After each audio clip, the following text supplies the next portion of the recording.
Suitcase খুলতেই সামনে আসে এক বিভীষিকাময় দৃশ্য। সুটকেসে ভরে রাখা হয়েছিল ব্যাংক বন্ধুর পচা গলা দেহ। সেই নৃশংস হত্যাকাণ্ডে শিউরে উঠেছিল দুর্গাপুর। শিল্পা আগরওয়াল হত্যা মামলায় দীর্ঘ ৮ বছর পর অভিযুক্ত ব্যাংক ম্যানেজার রাজীব কুমারকে দোষী সাব্যস্ত করল দুর্গাপুর মহকুমা আদালত।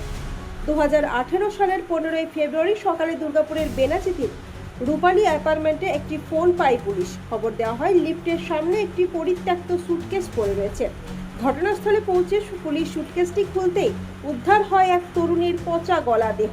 পরে মৃতার পরিচয় জানা যায়, তিনি বাঁকুড়ার মেজিয়ার বাসিন্দা শিল্পা আগরওয়াল, বয়স 28। তিনি স্টেট ব্যাংকের মেজিয়া শাখার ব্যাংক বন্ধু হিসেবে কাজ করতেন। সেই শাখারই ম্যানেজার ছিলেন রাজীব কুমার। তদন্তে জানা যায়, ঘটনার কয়েকদিন আগে থেকেই নিখোঁজ ছিলেন শিল্পা। পরিবারের সঙ্গে শেষবার ফোনে কথা বলার পর থেকেই তার আর কোনো খোঁজ মেলেনি। তদন্তের সূত্র ধরে পুলিশ রাজীব কুমারকে জিজ্ঞাসাবাদ শুরু করেন। পরে তাকে গ্রেপ্তার করা হয়। তদন্তে অভিযোগ ওঠে, শিল্পাকে খুন করে তার দেহ সুটকেসে ভরে ফ্ল্যাট থেকে সরিয়ে ফেলার পরিকল্পনা করা হয়েছিল। মামলার তদন্তে ফরেনসিক রিপোর্ট, সাক্ষীদের বয়ান এবং একাধিক পরিস্থিতিগত প্রমাণ সংগ্রহ করে আদালতে পেশ করা হয়। 21 জনের সাক্ষ্য গ্রহণ করা হয়। সমস্ত তথ্য প্রমাণ খতিয়ে দেখে দুর্গাপুর মহকুমা আদালতের অতিরিক্ত জেলা বিচারক অভিযুক্ত ব্যাংক ম্যানেজার রাজীব কুমারকে দোষী সাব্যস্ত করেন। মঙ্গলবার সাজা ঘোষণা হওয়ার কথা রয়েছে।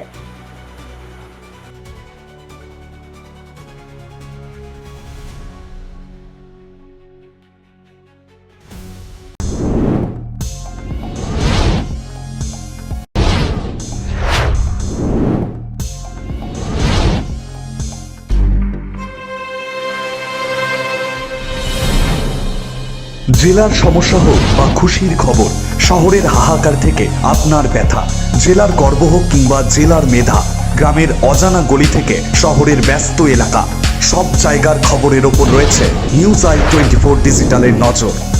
News I 24 digital.